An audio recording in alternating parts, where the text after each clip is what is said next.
Assalamu alaikum wa rahmatullahi wa barakatuh to all the viewers of Hilaal TV. Welcome once again to our episode. It is a continuation, an episode entitled A Journey of a Lifetime. Alhamdulillah, with me in the studio is Al-Hajja Khairul Gumran, who will be actually sharing her experiences with you on as far as Hajj is concerned. She's been for Hajj of recent, precisely 2 years ago, and Alhamdulillah, she has really a wealth of information that she would love to share with the viewers of Hilaal TV. It's a pleasure, Al-Hajja Khairun, to have you in the studio, and Jazakillah Khairan for your time and for your sacrifice. And I wouldn't want to waste any minute, and I would want to give you the platform so that you can actually continue from where we stopped last time, inshallah. Inshallah, but shukran, I appreciate, to me this is an honor to be here, and I want to be of assistance to people who are undertaking this journey, and whatever little I can do to help, I'm more than willing to do so. So today I think we will go into a little bit more detail into the 5 days of Hajj, and I'll start again at Mina. All right. So Mina is from the 8th day of Hajj. From the time of Fajr, that's when you arrive at Mina, and you are required, according to the rules of Hajj, to make at least 5 salah at Mina, starting from Dhuhr salah, that day of the 8th of Dhul Hajj, until Fajr the following morning. And in the time in between reading your salah, connect with fellow Hujjaj, learn and teach people. There are things that you don't know that other people can teach you, and there are things that you know that you can teach to others. So do not waste your time making idle talk, but rather spend your time, as I said, teaching and learning, but also making your ibadat and preparing yourself for the following day, which will be the day of Arafat. In the morning after Fajr of the 9th of Dhul Hajj, we leave for Arafat. The name Arafat means to recognize, to discover, to know. And basically what it refers to is for man to recognize where he came from originally. Many, many millions of years ago, before mankind came to live on earth, Allah subhanahu wa ta'ala gathered the souls together at Arafat and said, "Am I not your Rabb?" And all of mankind replied, "Yes, you are." And an oath was taken. The oath was basically submission to the will of Allah. When you submit yourself to Allah, Allah basically says in the Quran, all I require from mankind and jinn is to worship me and to serve me. And so it's twofold. You worship Allah as we know how, your salah, your Quran, and wazifas. And then the other way is to care for other human beings, for the animals, creatures on the earth, plants, trees, everything that you see on the earth. Man has been made the vicegerent of the earth, and therefore he has a duty, as per his oath taken a long time ago, to care for all of them. So when you arrive at Arafat, you recognize and you know where you are. Your soul was there long before you. So you ask yourself, did I keep my side of this pledge? Am I submitting to Allah's will? Am I doing what I should be doing? Am I the righteous servant? And if not, or if there are some weaknesses, etc., you make another oath saying, I will do my best to do better, to try and meet that oath that I took originally. Arafat, the day itself, in the hadith we see the sun does not rise or set on a day more virtuous than the day of Arafat. So wherever you are, whether you are in the plains of Arafat or if you are at home, This is a virtuous day. Allah draws near and He asks, what do the people want? What du'as are people making? And there's your opportunity to make your du'as, earnest du'as, and a lot of people cry. Raise your hands to the sky. This is especially after the Dhuhr Salah at Arafat. Raise your hands to the sky and make earnest du'as for everything, and also to be made a more righteous servant and to serve Allah and His creation better. On this day, more people are freed from Jahannam than on any other day. So it's a most significant day. And on this day, Islam was perfected. And on this day, the last sermon of Nabi Sallallahu Alaihi Wasallam took place on this very mountain, the Mount of Jabal Rahma. No. On this very place, mankind will be gathered together on the day of Qiyamah. The whole earth will be convulsing and shaking and giving up its burdens, and man will be raised from his grave, and everybody will be assembled at Arafat. This Mount of Jabal Rahma will not be there. It will be a plain field like a rolled out carpet, straight out, the whole earth. And mankind will be gathered, and no man will be for any other man. Each one will be for himself. He will not know he will not want to know his wife, his children, his uncles, his parents, nobody. Each man for himself. And on that day, your dua that you must make when you are in Hajj and out of Hajj, may Allah give me my deeds in my right hand and not in my left hand, because then you will be counted among the more fortunate ones if you get your deeds in your right hand at Arafat on the day of Qiyamah. No. Because it's a day of reckoning. You will be held to account for all your deeds. So, inshallah, once you are there, you make the dua, oh Allah, let me be among the fortunate ones. And inshallah, you will be. So, that day is spent in Arafat. After Dhuhr, you've made your duas, and then you do not pray. If you were in the masjid, you were praying Asr and Dhuhr combined in the Masjid Namira, which we spoke about. But you do not make Maghrib Salah at Arafat. You will move on from here, and you will move on to Muzdalifah. Now you can get to Muzdalifah, which is the third leg of your journey. First leg Mina, second leg Arafat, third leg is Muzdalifah. And Muzdalifah is also known as Mashar al-Haram in the Quran. And it was here at Muzdalifah that Nabi Sallallahu Alaihi Wasallam spent the night. He slept there. And a lot of people who've been for Hajj will say to you that their best sleep was at Muzdalifah. You are out in the open skies, sleeping under the stars, if you do get a chance to sleep. And I'll tell you why sometimes you may not get a chance to sleep, because the journey is quite an arduous one. It's about a 7-kilometer journey. Now, some people travel on the bus and some people walk it. Now, you will see in the pictures, there are throngs of people, millions of people in Hajj. And they're all going from Arafat to Muzdalifah. And you can get lost.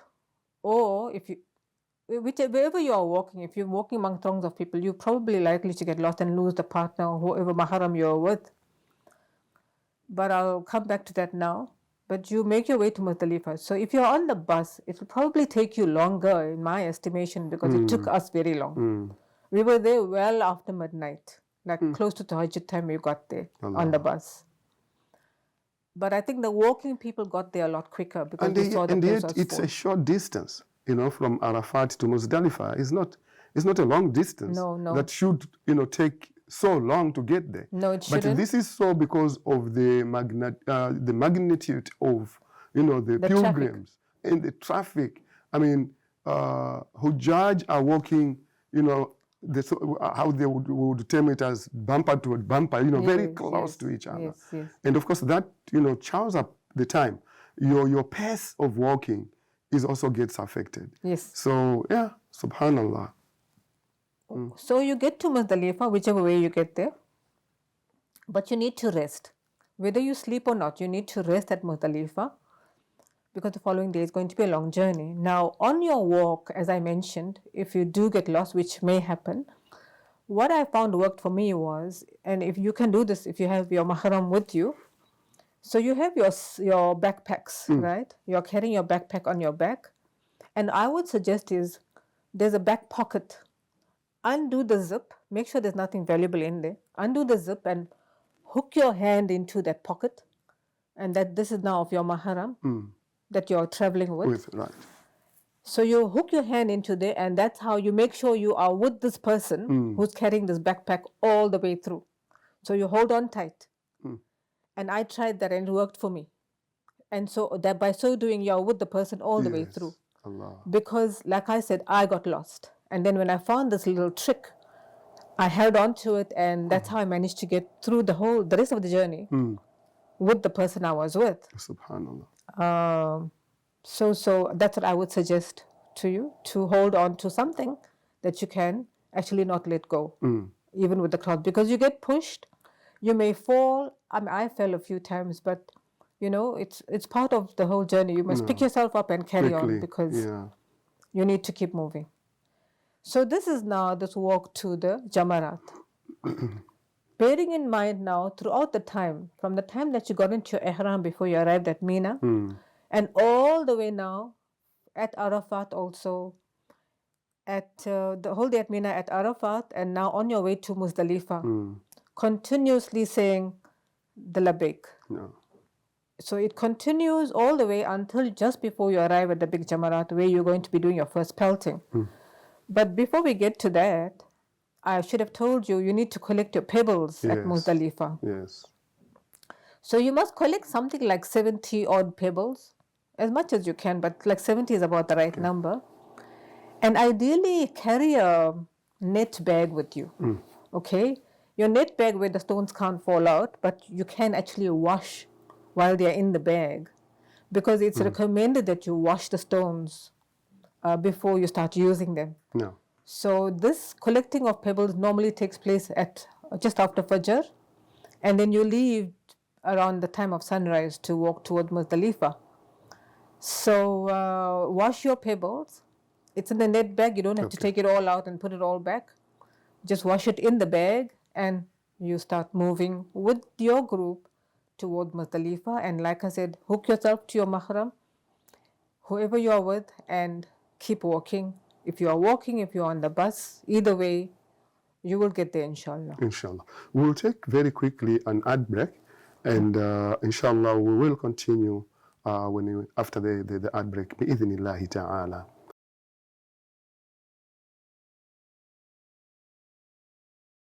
Assalamu alaikum wa rahmatullahi wa barakatuh. Welcome back to A Journey of a Lifetime. With me in this studio is Al-Hajja Khairun Gumran, who is sharing her experiences of Hajj, and inshallah she is continuing from where she had stopped before we went on the ad break. Al-Hajja, over to you. So we were now at the Jamarat, Ji. and you are now doing your pelting. Remember, before you get to the pelting, you must stop now reading the talbiyah, the labbaik. You stops, and from this point onwards, you do not say talbiyah again until such time that you go back to Makkah, because at the Jamarat you stop. Anyway, so at the Jamarat you pelt just the big Jamarat with 7 pebbles. If one misses or it falls down or whatever, make sure that you hit 7 times. No. And then you move on from there. Now at this point you can do one of two things. You can move on after you've got confirmation that your qurbani has been done. You now need to come out of ihram. So meaning not change your clothes, but more coming out of the restrictions of ihram, because ihram means to be under restriction. Yes. Odors, smells, scents, etc., and no cutting hair, no scratching or losing hair by any means. So now you are out of ihram only if your qurbani has been done.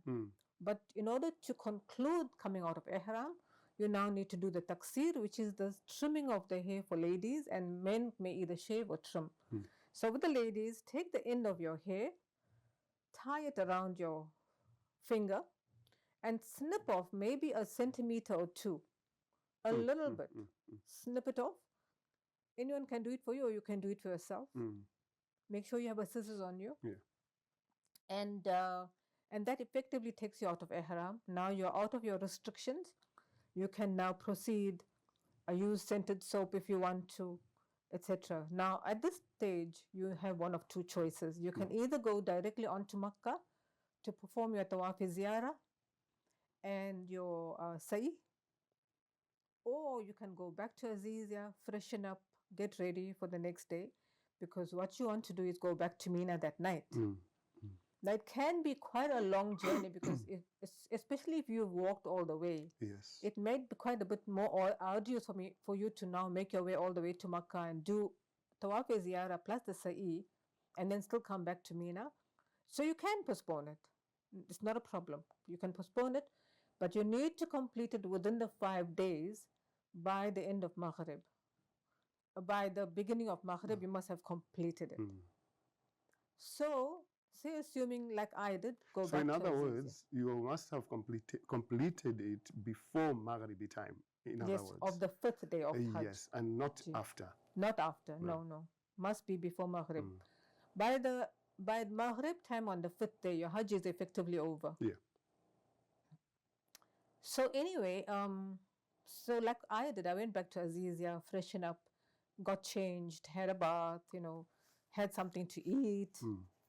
And if you needed to catch up on some sleep, because I didn't sleep in Muzdalifah, and I can't remember if I slept much after that either. You find that you tend to stay awake a lot of the time. Correct. And you do cope. In any case, not everybody is the same. You might need some sleep.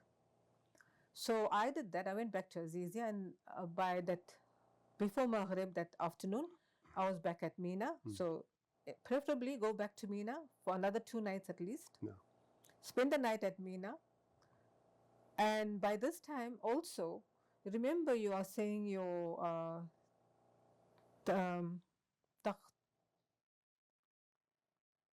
Allahu Akbar, Allahu Akbar. What is it called? Takbiratul Ihram. Yes. Oh, you're not referring to Talbiyah? No, not. Okay.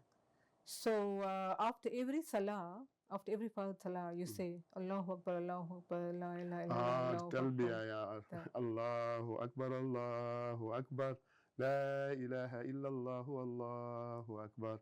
Allahu Akbar wa lillahi alhamd. After every Fard salah. Yes. Up until the three, yeah, yes. Asr time. No. So you continue with that after every, but if you are reading in Jamaat, it will be read after the Fard Salah. Of course. You don't need to remember. It will be done.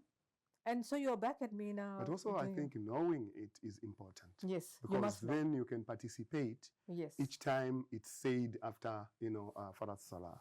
Yes. So you participate in saying it now. Yes. So that is also very important. And so you stay another night in Mina. So now you've stayed the first night, the 8th of, maybe you stayed the 8th night, the morning of the 9th in Mina, the night of the 9th in Mina, and the night of the 10th now, also in Mina. The 10th now is Eid, but for you it's a hectic day because you're walking from Muzdalifah, and you don't really get a time to celebrate Eid like people do at home, and your Qurban is done for you. You could actually witness your Qurban if you wanted to. You'd have to arrange for that. But normally, I think most people don't get to witness their Qurban. It gets done for you, and you are simply notified by your group leaders that it has been done, and that was effectively taking you out of Ihram. So now you're back at Mina. You're spending the night at Mina, and in the morning, anytime from the morning after Fajr until before Maghrib, you must do your second set of pelting, which is this time it will be the 3 jamarat, starting with the big one, the second one, and third one. 7 pelts each, and that completes the second day of the pelting. No. And from there, you can now again decide to go to Makkah and do the Tawaf Ziyarah and the Sa'i, or you can decide to leave it for the last day, which is what I did. I left it for the very last day. No. And it's fine. And as long as you do it within the 5 days. So then you come back to Mina that night. Before Maghrib, come back to Mina, spend time there, spend the night there. In the morning, anytime after Fajr, we went after Fajr, the third pelting day, and went and pelted all 3 Jamarats again. And then from there, I went back to Azizia, got changed, etc., and went on to Makkah with my mahram, and we took somebody else with us, and we went and we did the tawaf ziyarah, we did the sa'i, and then because I was leaving to come back home in a day and a half from that day, so that day for us was a Friday, we were coming back on Sunday at midday. So it was within the 2-day period of the onward journey home. So it was fine for me to do my tawaf wida, which I did on that same day. Right. After the tawaf ziyarat, sa'i, and then I did tawaf wida. All of us did tawaf wida. And so by so doing, we completed everything before Maghrib on that day in terms of the entire Hajj. And then you say, Inshallah, Hajj Maqbool, Hajj Mabrur, Ya Allah, accept from us. So that then concludes the Hajj itself. No. And then it's time to consolidate, continuously make dua for acceptance. No. Make dua for acceptance throughout the time, from the time that you have completed, on the way back on the plane, and when you arrive at home. Continuously make dua for acceptance. Jazakallah khairan. Al-Hajja Khairun, I want you to give us your concluding remarks on as far as your presentation is concerned. Okay. All right. For everyone who goes on Hajj, when you are done at the end of this journey, your journey of a lifetime, remember that Allah is Ghafurur Rahim. He has called you by special invitation and He loves to forgive, we know that. So have tawakkul that He has forgiven you and that your Hajj has been accepted. Be confident. No. And then continuously make dua for acceptance, even though you've asked for that. And then I would recommend that make another 2 rakat shukr salah before you get home. So stop over at a masjid or somewhere along the route before you get home and make 2 rakat shukr salah. Give out sadaqah if you can. And by so doing, seal this journey of yours. Complete it, consolidate it. And inshallah, your Hajj will be accepted. Have no fear of Allah's rahmah. Insha'Allah, Insha'Allah. Well said, mashallah. This was Al-Hajja Khairun Gumran that was with us in the studio sharing her experiences of her Hajj.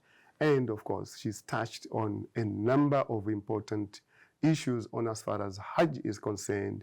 And she also gave an explanation on the 5 days of Hajj in detail. And I am confident that the viewers of Hilaal TV have benefited from her and that inshallah we all have learned from her.